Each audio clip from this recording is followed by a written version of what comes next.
Hello and welcome back. My name is Dr. Christopher Gennari. This is the Great Big History Podcast. In this episode, we discuss Arabic Islam. To start, we have to talk about where the Arabs come from, which is Arabia, where Arabic Islam comes from, which is Arabia, and it is a large desert, which makes it the middle of nowhere. It's not important.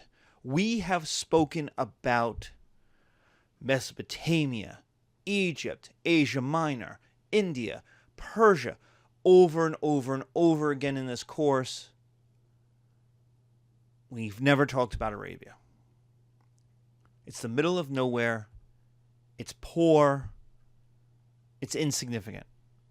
And yet, it's the south of Mesopotamia, east of the Nile, and west of the Indus. It is the middle of everywhere, which means it's going to be affected by those major civilizations for as long as those civilizations exist. They will be mercenaries. There will be trade. They will be merchants.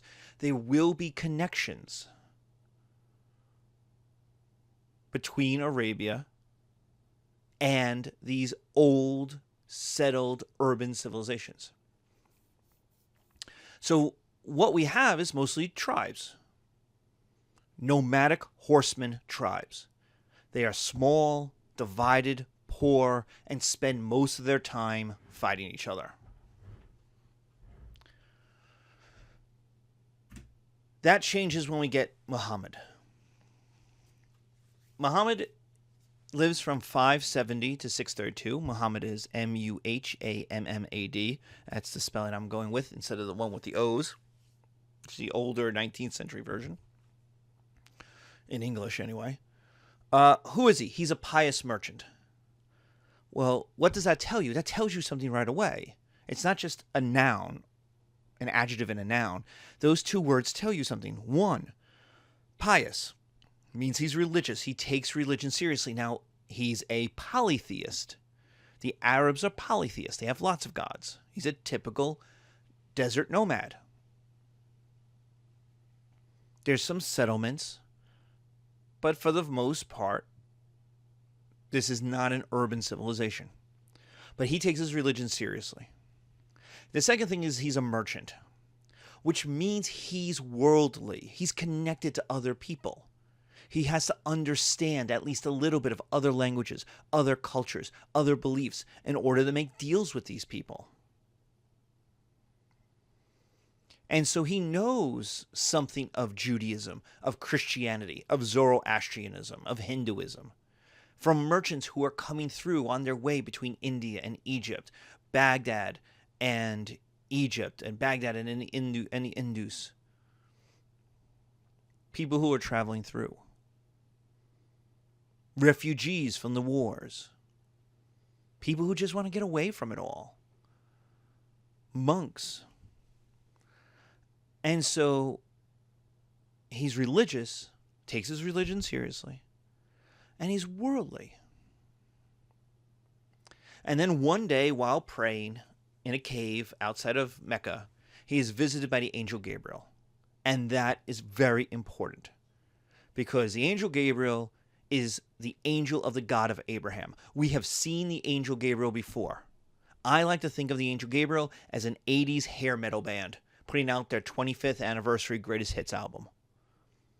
You know, with the Metallica Ride the Lightning, Angel Gabriel across the top. 25 years. Where have we seen the Angel Gabriel before? Well, it's November. We're coming up on the most famous, the track 4, the Stairway to Heaven, the 8-minute long super song that everyone knows, and that is when Gabriel goes to Mary and says, Mary, you're preggers. And she says, that's nice, but I haven't done the thingy that makes you pregnant. And Angel Gabriel's like, sorry. Nothing I can do about that. You're preggers. In fact, that's the whole point. And Mary's like, well, my husband's going to be my fiance is going to be really pissed about that. And Gabriel's like, don't worry, that's track 5. Track 5 is, boom, going out to Joseph, saying, Joseph, your fiance is pregnant. And he's like, I didn't do it. And he's like, we know. We're cool with that. It's okay. But she didn't do anything wrong either. You got to marry her. In fact, you're going to have an awesome son. You're going to name him Jesus, and it's going to be awesome.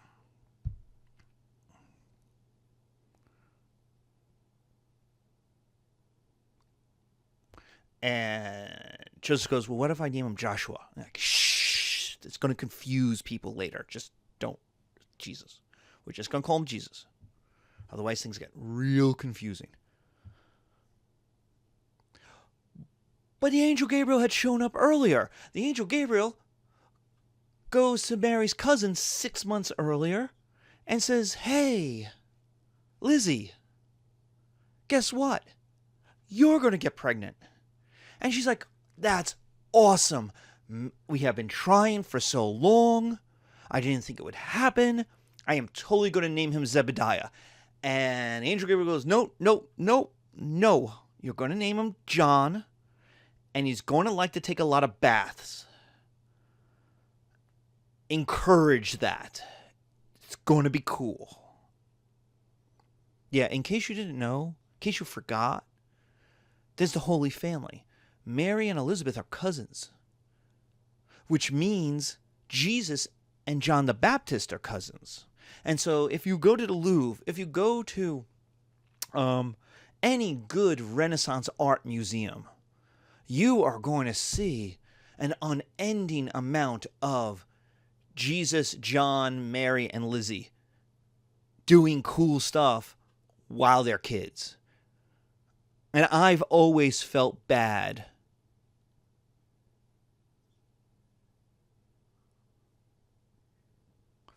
for their other cousin, Skippy. Because how do you hang out with them? I mean, how many times do they get back in, everyone gets strapped into the car, they're driving home, and little Skippy starts crying in the back like, what's the matter? Oh, Jesus and John think they're so great. Oh, they don't want to play with me. Oh, they do stuff like walk on the water together. Well, they're not any more special than you. We all have things that we can do. But I can't turn water into wine. Well, Jesus shouldn't be doing that at his age. It's inappropriate. We love you, Skippy. We love you.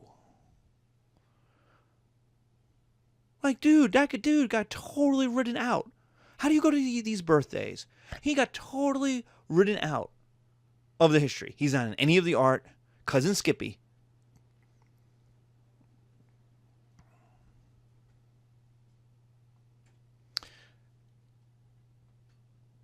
We've also seen the angel Gabriel in the Torah and the Talmud, in the older books. He's the angel that comes to Noah and says, Noah, you're going to want to build a big boat with a room for lots of poo. Don't worry about it. It'll become obvious later. He comes to Moses and says, Moses, hey, I know you're on just walking around. You think you're the adopted son of Pharaoh. Turns out you're Jewish. You're going to have to save your people from slavery. We're going to send you, you're going to wander the desert for 40 years. We're going to finally send you to the promised land, but you're going to die before you get there. Oh, it'll be a great reference later on. Don't worry about that. And by the way, you have too much bippy on your bippy. You got to cut that stuff off. Like, whoa. The angel Gabriel in Christian art is shown with a trumpet. If you watched the Kevin Smith movie Dogma, it's Alan Rickman, you know, Snape from Harry Potter, the metronome, the voice of God. That is Gabriel. So why would Angel Gabriel go to Muhammad? Because what Islam is claiming from the very beginning is that it is the newest update of the God of Abraham. You have Judaism worshiping Yahweh.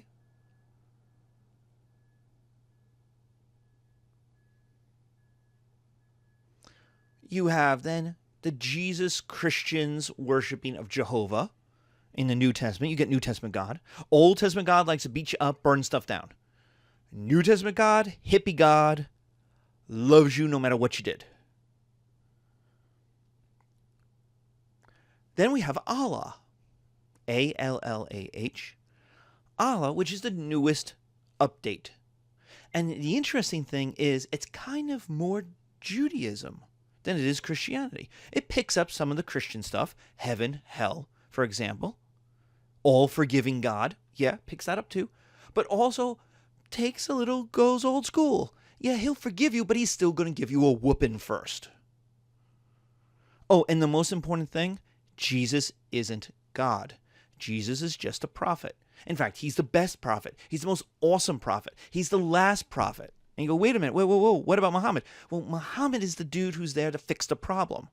See, the way Islam kind of sees itself is a solution to the problem that Christians made. Christianity got Jesus, a prophet, a human being prophet, taught some awesome things, and boom, that was it. Done. All the people had to do was follow what Jesus taught, and it would be great. And what did they do? What did Christians do? No, Christians didn't kill him. I know you all say that. No, Christians turned him into a god. Not only did they turn him into a god, they turned him into the manifestation, walking embodiment of the God. Now, Christians will eventually take Greek philosophy and invent the Trinity, which will do some cool things with the God the Father, God the Son, and then God the Holy Ghost. And they're all different, but they're all the same. And it's kind of like a super band, kind of like Rush or Cream from the 70s, from the 60s, where it's three people, but it's really one group. And monotheists, both Islamic and Judaism, will look at this and go, there's three gods there. We can count. In fact, polytheistic people are perfectly cool with this because they go, okay, 1, 2, 3, three gods. And like, no. It's one God, but it's three aspects of that same God. They're just different, and it's complicated. And they're like, or it could just be you count the three. And so, what Islam is supposed to be is the fixing of Christianity, because Christianity starts with Jews, perfectly good, but then St. Paul and other disciples take it to the polytheistic Romans, and what happened is they cut off some of the Jewish parts, and they added some of the Italian Roman polytheistic parts, and boom, you get Christianity, which kind of breaks a lot of the rules of Judaism. And so here comes Islam kind of be like, okay, we're going to fix this. Now, you have some good ideas, but you're messing up the big parts. So we're here. We're going to update it all. We're a patch. We're patch God 3.0. We're an expansion, but we're free. You don't have to buy the expansion. You get it for free. Those of you who are into MMOs know what I'm talking about. And so Islam sees itself as the newest, most perfect update of God, God 3.0. Allah is Jehovah. Jehovah is Yahweh. Yahweh is the God who invented the world and made Adam and Eve and made all the animals. That's Yahweh. Christians understand Yahweh and slightly differently and call him Jehovah. And Islam understands that God differently and calls him Allah. This is complicated, and I understand that. But the important part you have to understand, the important part that is constantly missed today, is it's the same God. These are the same religions. They are the same worship. They're not different. Christians, Jews, and Muslims worship literally the same being. They just understand that being to be different by concentrating on different aspects of that being. Much like in our Byzantine section, we explained it as children understanding their parents and how each child has a different relationship with that parent, and so they understand that parent to be a different person. But to the person, to the mommy, to the daddy, they are still the same person. They're still Joe Smith. But each of their children sees them as slightly different, as a different person, because they have a different relationship. So, what happens? So he's visited by the angel Gabriel, and what does he get? He gets the revelations. He gets the Quran, what will become the Quran. It's my understanding there's some debate about whether or not he's actually literally given the Quran, or Gabriel speaks and Muhammad writes, but that's a miracle because Muhammad's supposed to be illiterate, and so there's a couple of different stories. But either way, whatever the stories are, we get the Quran. Now, I have it spelled with the K, you could spell it with the Q-U, you could have it with the Q apostrophe. Quran. And what the Quran is, it's a complete guide to living. And it's the literal word of God. You want to understand why people, Muslims in the Middle East, get upset when a Protestant preacher in Florida decides to light a bunch of Qurans on fire. This is why. Because one, it's the complete guide to living, but unlike the Bible, it is the literal word of God. For all intents and purposes, God took a vacation. After Christianity went, this didn't work out. Took a vacation, went down the shore, got a nice bungalow overlooking the ocean, took out his typewriter because this is not something he's writing on Microsoft Word.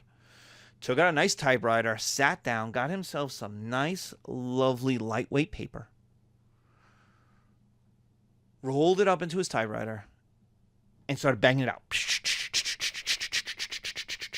Finished, bound it up nice, gave it to Gabriel, said, go back in time, go to Muhammad, tell him, follow this book, and by the way, when he dies and we bring him back into the future, he's going to love Disney World. It's awesome. Go take him on a visit. That God himself wrote this. The second thing is, it's a complete guide to living. It has everything in it that you need to know about how to live a good life. So this is one of the things about Islam, about how Islam is different than Christianity or Judaism. It's got politics in there. It tells you what kind of government to live under. It's got social structures. It's got family structures. It's got political structures. It is a complete guide to living. Now, what is the advantage of this? Well, the advantage is, one, it's got everything you need to know about how to live the good life right there in one book. Your self-help book. You don't need an entire store, sections full of hundreds of books, self-help, how to make your life better, how to find happiness, how to make friends and beat up your enemies. No, you got one book. You go to Islamic self-help in 1000 AD, and there is in the bookstore one book, the Quran. The second thing is, it's right. It's correct, because it comes right from God. It comes right from Allah. So it's right. So what's in there is correct. That's nice. That's easy. It's there. It's written in words. If you know how to read, you can gain knowledge from what God wants from you. That's awesome. Judaism is the same way. And so Here's where Judaism and Islam are more alike. See, here's the thing.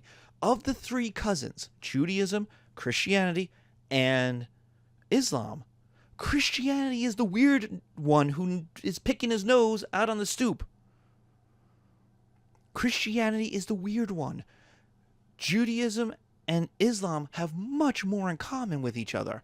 And historically, for the 1500 years Islam has been around, Jews and Muslims have gotten way better along than Jews do with Christians.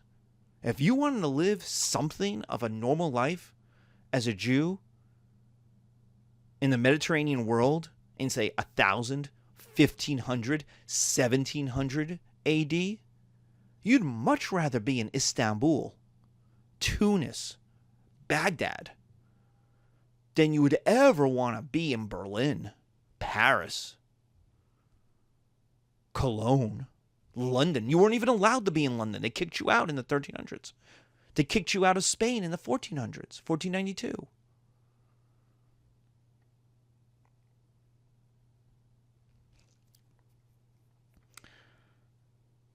Christianity is the weird one. Christianity has a Jesus that's a God. Christianity has a person who's resurrected from the dead. Christianity has the heaven. No, Islam will take that, yeah. Christianity has the hell. Islam will take that too. Judaism doesn't have either of those. Judaism has a being with God after the Last Judgment. Yeah, you got to wait. Christianity is, you get to go there now.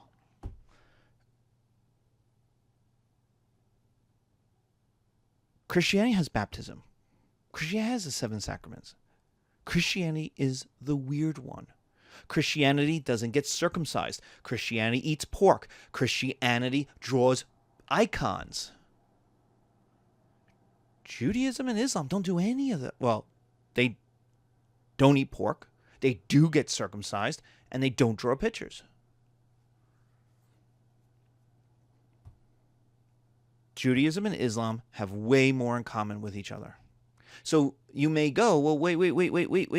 Well, why don't Jews and Muslims get along then?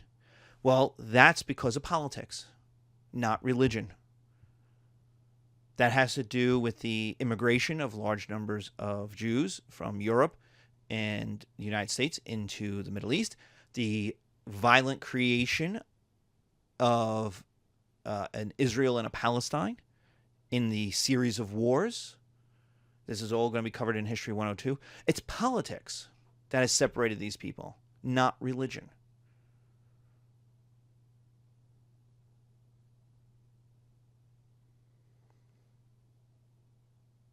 And so we talk about a Judeo-Christian world.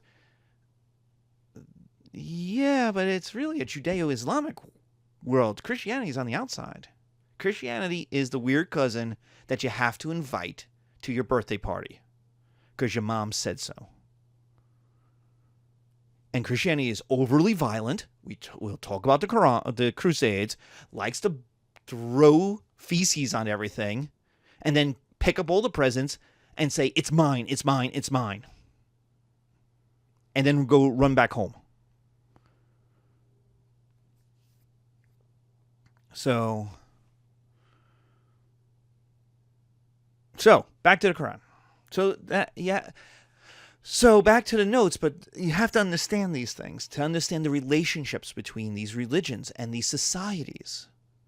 Right? It's Christianity in the Crusades that will obliterate Jews, Muslims, and Orthodox Christians in Jerusalem. Murder them all.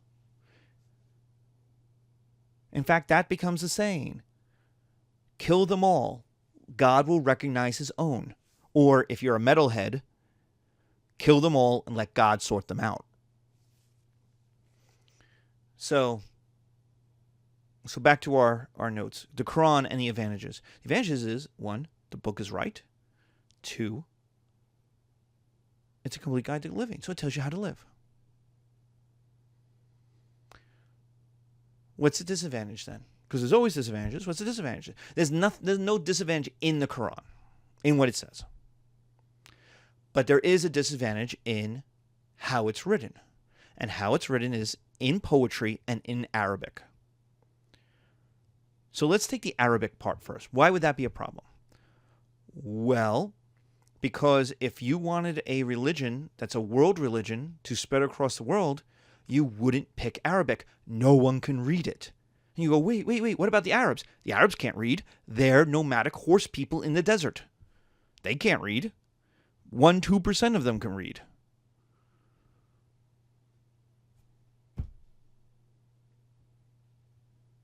So it's a terrible religion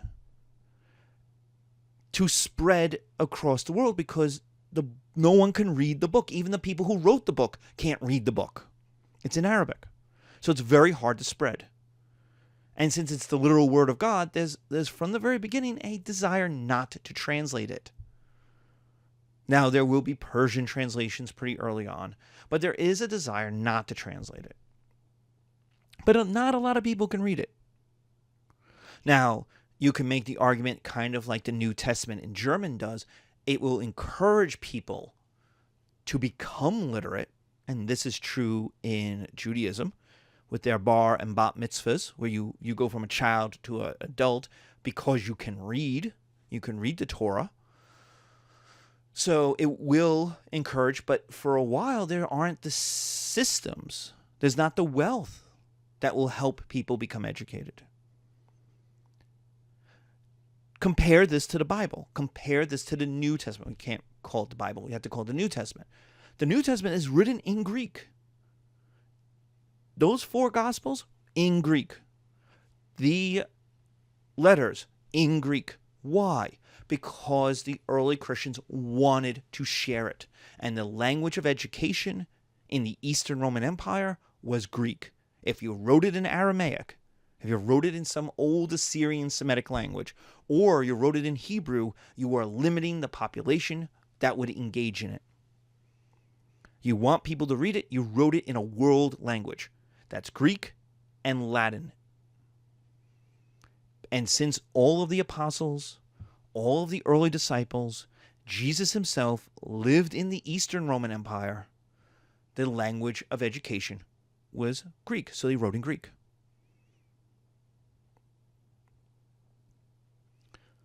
And so the New Testament, the stories of the New Testament, the letters of the New Testament spread fairly easily among educated elites. Whether they accepted it or not is a different story, but they can read it, they can understand it. Islam has a problem in that it's written in Arabic. No one can read it. The second thing is poetry. Why is poetry a problem? Poetry is a problem because it gives up clarity for art. By the very nature of it being poetry, it gives up clarity for art, for the beauty of art. What do I mean by that? What does that mean? Well,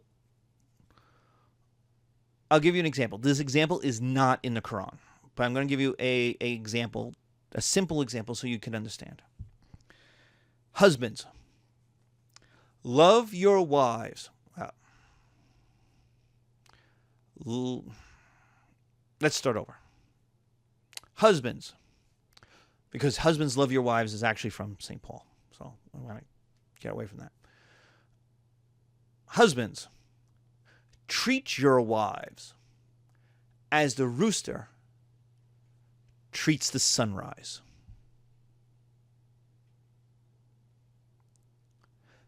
Now that's beautiful.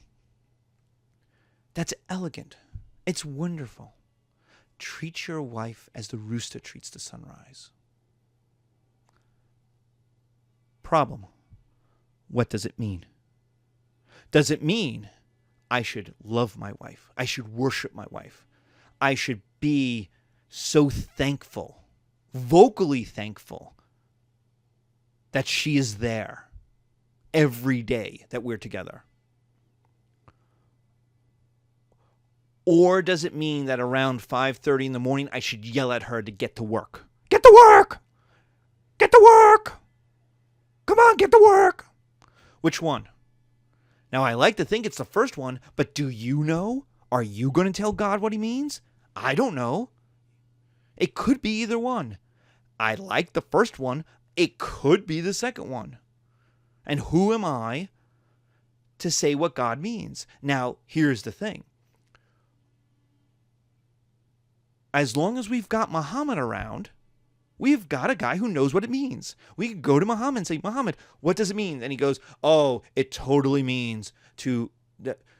Why would you think you're supposed to yell at your wife? No. It means love your wife, worship your wife, cherish your wife. What? Why would you think that? Well, I didn't know. Yeah, good thing I'm here. And so we get the hadith, Hadith, the teachings, the sayings of Muhammad. Now, there's problems with the hadith.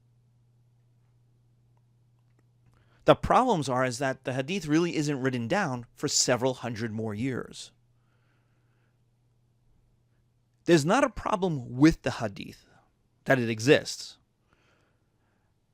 Martin Luther has the sayings of Martin Luther, has the tabletop talks, I believe they're called. I had a friend in graduate school who did an entire part of his dissertation on this, or his early research was on that. We're on these just him. Luther sitting around eating, and people would be like, okay, what do you mean by this when you say this? And be like, oh, I mean X, Y, and Z. This is where like his most anti-Semitic stuff comes out in these things. And the students are like, oh, that's awesome. I'm going to write everything you say down because you're amazing. Buddha has the same thing. Confucius has the same thing. Where having created the philosophy... There's then so Socrates has kind of the same thing. Even though Socrates doesn't write anything down, Plato is basically writing down the sayings of Socrates. And what you have is the philosophy, and then it comments on the philosophy because people obviously won't get it. And so you have Muhammad. And so Muhammad says, this is what it means. And you go, okay, and you write it down. And you go, great, that's what it means. And then Muhammad dies. And that's a problem. Not because he dies, because he's a human, but how now does the Quran deal with new stuff?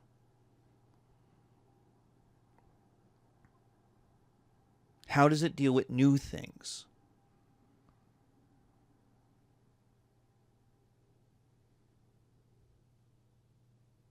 That weren't invented. And so now you have to go into this new kind of, well, what does it mean? How do you deal with it? What is your interpretation? And every generation has to find its own interpretations. So those are disadvantages because those are problems. They're not that they can't be overcome. We just talked about how they can be overcome, but they are limitations. Okay, women in Islam. Women in Islam go through 3 stages in this course, History 101. They go through 3 stages. The first is pre-Muhammad society. Before Muhammad comes around in the 630s or 610 is the first revelation, I believe. What is it like for women? And, well, we have a poor, nomadic desert society. And so women's labor is important, which means women are important. We go back to the nomadic thing.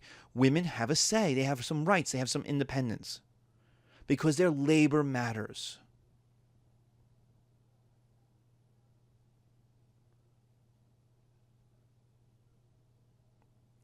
And women's marriages are central to tribal alliances. And remember, these tribes fight all the time.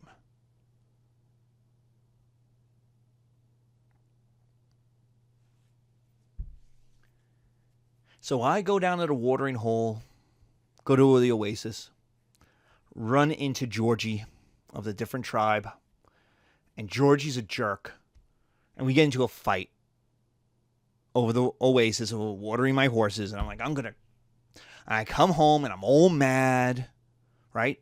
I gave him the finger, and I'm all mad, and I'm like, I'm going to kill that Georgie, I'm going to go find him, I'm going to kill him. And then here comes my wife going, you can't kill him. I go, why? Why can't I kill him? Well, because he's married to my cousin's cousin, which makes us family. And you're like, but he makes me mad. It's like, yeah, I know he makes you mad. He thinks I can't use my horses, and he thinks I say, and I want to kill him. And you're like, you can't kill him. We're family. And so what women provided was that lubricant to these tribes of trying to keep them from killing each other. Because if you're family, even if you're distant family, you can't kill each other. And so women were central to the tribal alliances, and women play a role in these marriages. Even today. I was listening to a podcast this morning, and a gentleman from Iraq was talking about getting married, and who proposed marriage? His mom. Who made the arrangements of who to marry? His mom and the mom of the daughter, of the girl, of his wife, future wife.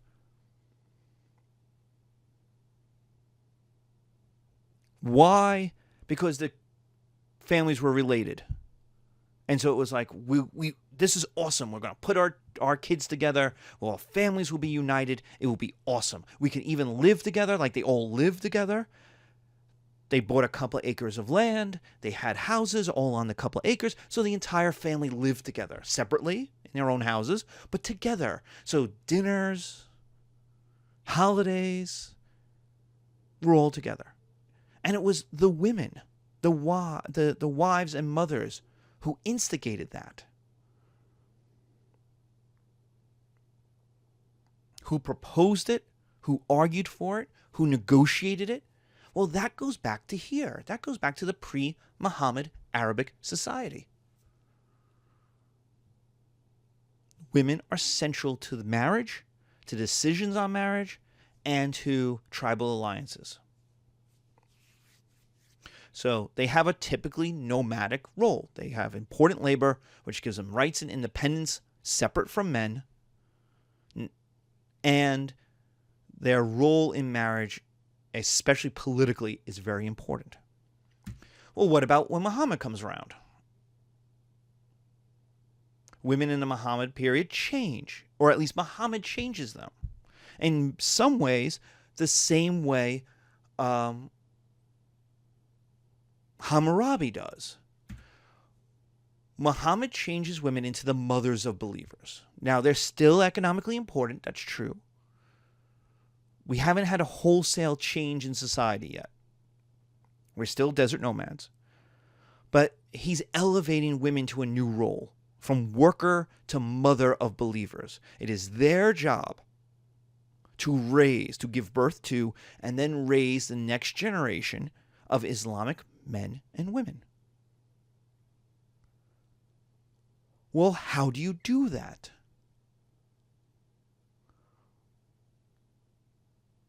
To do that, you have to know the Quran. Because remember, the Quran is a complete guide to living. So if you want to teach your kids how to be good Muslims, good followers of Allah, you have to know the Quran, which means women need protection and education.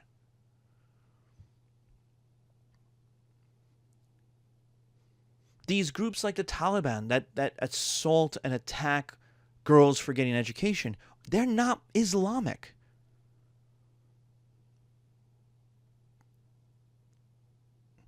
The Quran is clear on this. Women need an education and they need protection. And protection means the same way you think of protection. You don't use protection, but you say, we have to raise our kids, we have to provide. We have to provide rather than protect. Well, they lived in a much more dangerous world. So you have to protect women from want, from poverty, from hunger, so that they can get an education. Because if they're hungry, you can't learn anything. If you're worried where you're going to sleep at night, if you're homeless, you can't learn. So men's role is to provide both fathers, husbands, brothers, a world in which women can obtain their job as the mother of believers, as the raisers of children. And not only just raising children, but educating them to be good future Muslims. And women thus have to get educated in the Quran.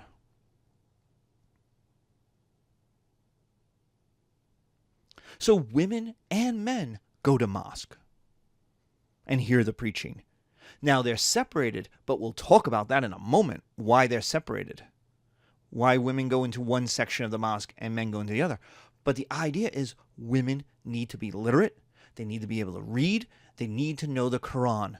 And if they can read the Quran, they can have ideas about the Quran. And those ideas matter because they will teach those ideas to their children. Do you see how this works? So women matter.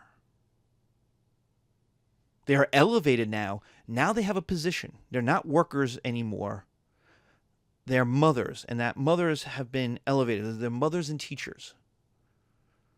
And this is in many ways what Hammurabi does by elevating the status of wife and mother. So if I'm a husband, if I'm a father, actually, I have to marry off my daughter, but marry her off to someone who will take care of her. Even if I don't like the idea of my daughter being married, it's my job. And I may not like it, but one day my wife will come and go, no, Christoph, you got to marry, you know. We found a good boy, just kind of like Juliet and Juliet's mom with Paris. Look, we found a good boy. He comes from a good family. And so women gain protection and education. So it tells you who they're going to marry, too. They're going to marry people who are close to families. And the families are going to have a say in this. Because you now have multiple eyes on you. So if you marry your daughter off to a stranger, you have no idea if he's going to treat her well. So you marry her off to a cousin, or more likely, a second cousin. You know their parents. You know which of your cousins are good people. You've known them your entire life. You're like, there's no way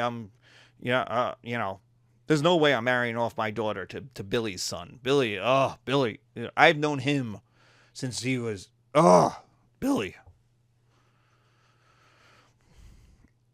And so what you now have is these tight-knit families because they continue to be related even as they issue out in their kind of spider web of connections. Because protection and education, it equals personal fulfillment. And so to guarantee that that stuff happens, you keep your connections close. So I want to go back for a second, because what we have here is what is a liberal, pro-feminist, pro-education system. Women have rights and independence.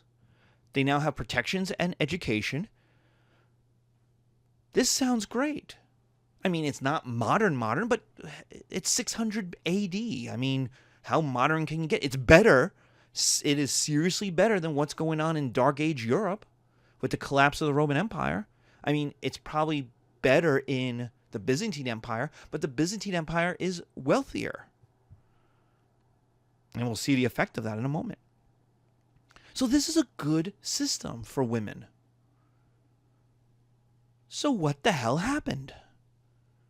How do you get a Saudi Arabia that doesn't let women drive?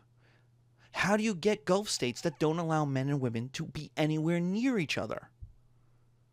How do we get systems that treat women terribly or seem to treat women oppressively? Since I am not in those systems, I can only talk about what I see from the outside. And it's always comparative, right? It's comparative to the American European system, which isn't all that good to women either. With our 25% sexual assault rates and high divorce rates and high poverty for single mothers.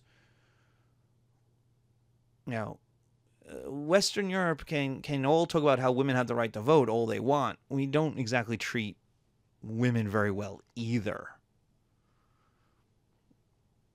So, we have a lot to kind of, it's our gender issues in Western societies have a lot of glass houses and a lot of glass windows. So throwing stones is difficult. We can talk about human rights all you want, and I totally agree with that, and you're totally right. So if you're kind of like, but, I'm like, yeah, and I'm with you. But we can't say we're perfect and they suck. We have to talk about human rights and a kind of platonic ideal of what it should be. But in 600 AD, this is a pretty good deal for women. So what happened? What happened is, ironically, Islam got rich. We're going to talk about this in the next lecture. But the expansion and the creation of the caliphates were actually bad for women.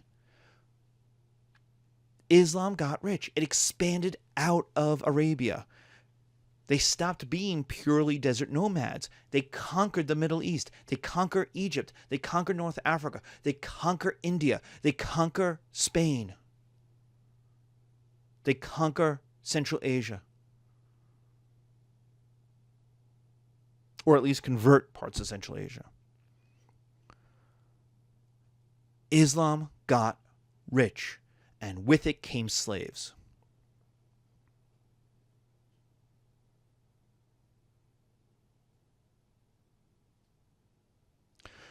So you get the massive importation of slaves. We've talked about this in the African chapter, where they import 10 million African slaves from East Africa. They will use Christians as slaves.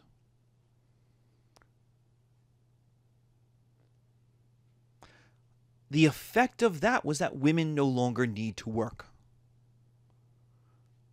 Remember we talked about the pre-Muhammad period where women's labor made them important? Well, now they don't have to do it. And that's considered a good thing.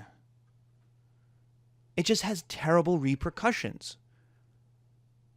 This is kind of like women being taken out of the labor force in British factories in the 1880s. Like, nobody wanted to work in a British factory. British factories suck. Hard manual labor sucks. No one wanted to do it. That's why you get slaves to do it.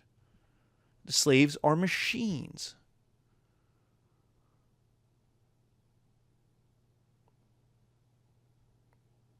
That's how you think about them.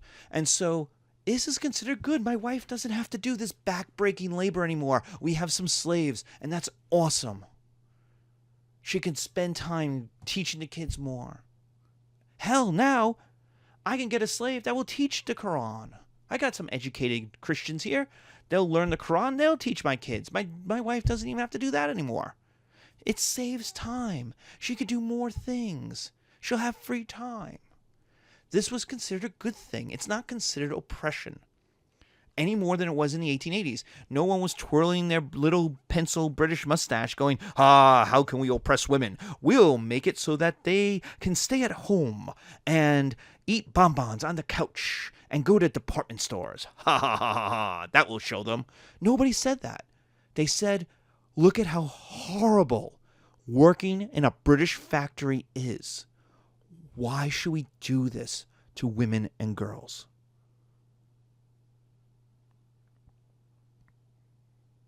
There has to be a better system. Now, the best of intentions, as the old saying goes, the highway to hell is paved with good intentions. And that's going to be the problem. Because not only are women no longer needed to work, they also bring in other people's ideas. They bring in the Byzantine idea of separation, of keeping men and women apart. The Spartans did this. Remember we talked about the Spartans way back in the day, where the Spartans at the age of 7 separated their boys from their girls. And they lived separately. They didn't live together in a married house until the age of 27. So we're going to separate boys from girls. Part of this is to show wealth. Look at how much space I have. If you're poor, if you're a desert nomad, everybody lives in the same room. But the Byzantines had wealth. The Byzantines had multiple rooms. They could keep people apart. And let's face it, you have done this or have thought this. Do you really want your best friends coming over for beers and wings and then staring at your sister? Really? You're cool with that?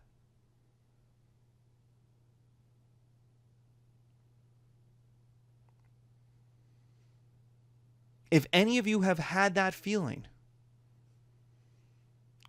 where one of your friends, after a couple beers, turns to you and says, "Hey, when did your sister get hot?" Like, dude, no, no, no.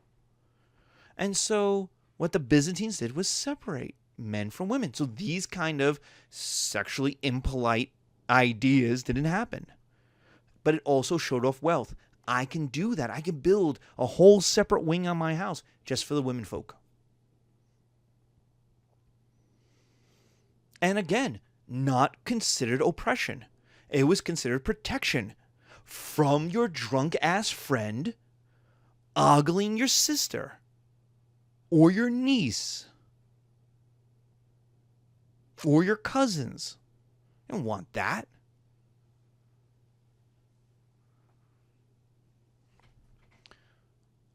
The second idea is the veil. That's a Persian idea. The veil covering the nose and the mouth. Now, the hijab, Hijab, the covering of the hair, if you take a look at our Islamic Barbie with her huge eyes, blue eyes, glossy lipstick lips, she's still covering her hair. Everybody in the Middle East does that. The hijab is everybody. Take a look at your any picture. Just type in Google, go to Google Images and type in Virgin Mary and take a look at every image. And not one of them is her sexy, sexy hair flowing down over her shoulders. Hair is sexy. It goes back to Bathsheba, where David is seduced watching Bathsheba after taking a bath, not by her naked body, but by watching her seductively just combing her hair. Now, I shouldn't say seductively. She doesn't do it seductively. She's just combing her hair. He falls in love with her. Then murders her husband and then marries her because of hair. But the idea is, if you've ever been in the Middle East, you know this. Sand gets everywhere. It's also a protection from the sun. It's 125 degrees in the summer. So you cover up. The men cover up. The women cover up. We add to it the then religious ideas of humbleness before God, of propriety, of not sharing your sexy, sexy hair with men who just out there walking around thinking naughty thoughts about you. We add that to something we were already doing. Everyone in the Middle East covered up. They still cover up because it's dust and sun and hot. So you cover up. So, but the veil is a Persian idea that covers the mouth and the nose. And well, the Persians were successful. The Persians have a great empire. Look at this. When we conquered the Persian Empire in the 1630s, 40s, 50s, the Persians are wealthier than Arabs are. So they took that idea too. When they conquered the Byzantine lands in Palestine, in the Levant, in Syria, they say, this is how these guys live, and these guys are awesome. So we're going to do the same thing. So things you think of as oppressive Arab Islamic ideas actually aren't Islamic at all. They're not Arab either. The veil is Persian. The idea of boys and girls being separate, so that in Saudi Arabia today, you don't even shop in the same level of the mall. That the first day you spend alone with a woman who is not your family member is your wedding night. That's a Byzantine idea, going all the way back through the Spartans. When the Byzantines they're Greek Romans to when they were Greeks to when they were Spartans. All the way back. That idea. The Athenians did it too. So all of these things that they borrow from other cultures, plus the fact they got rich and have slaves, turns into isolation for women. And that isolation becomes the loss of rights, the loss of education. Because they don't need to do things anymore. Now, you may say, well, what about the burqa? Buraq, I think it is. What about the burqa? That's obviously oppressive. Actually, it's not. And your mind just exploded. But it's not. The idea of the full covering, the face and everything. The idea of that is to allow women to go out into society and not be harassed, not be ogled.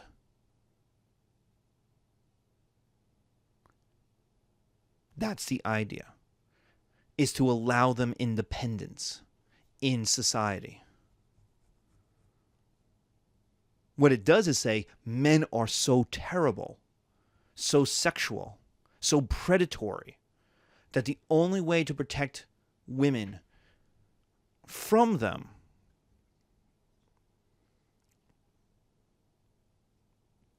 is to make them ghosts, is to make them invisible, is to make them look the same.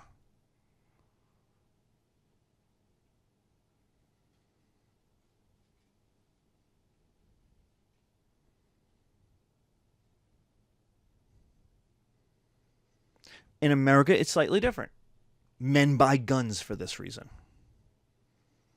I've had many a person say, I bought a gun to protect my family. From who? From who? You live in the middle of nowhere. Who is going to break into your house? You're in Idaho. There is no crime. Other than smoking marijuana, that you grew yourself, there's no crime. Who are you protecting your family from? And the piece in parentheses is other men. Other men. So I have to have a gun on me all the time. Whenever I go to the mall, I got to have a gun on me because of other men. That men are so violent, so predatory, that I have to carry death on me at all times, even in a place with no crime.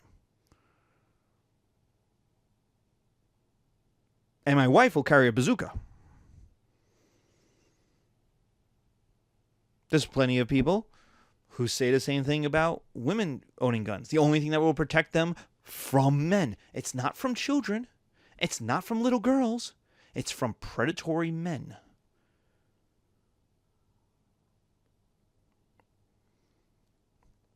So American society feels the same way about men. We just go about it differently.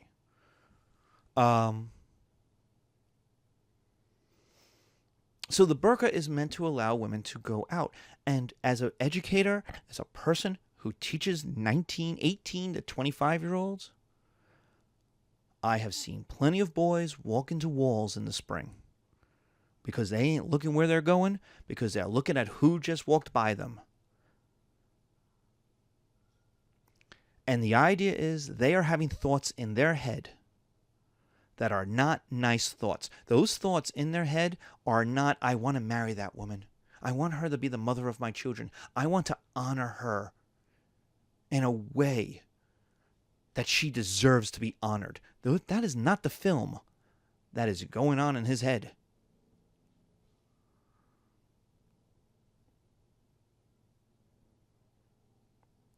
And here's the question for women. Do you want to star in that kind of movie? Now, in the West, we say that men should just effing deal with it. Not think those thoughts. Deal with women as equals. And I totally agree with that. Totally do. And one day we may get there.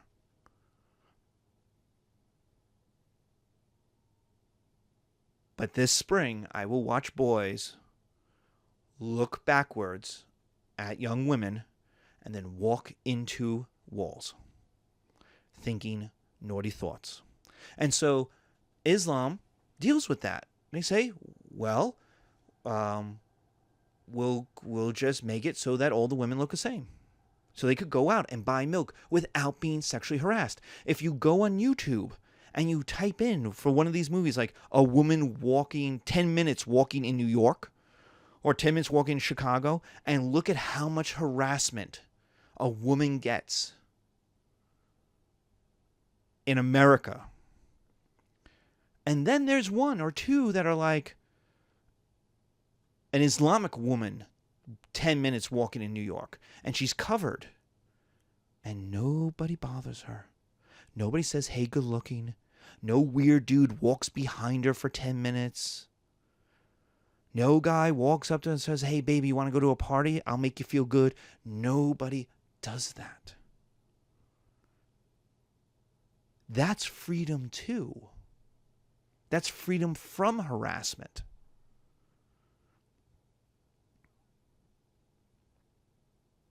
So my point is that what looks like oppression through one lens is actually freedom through another. It's all about the perspective. And it's really about the person participating.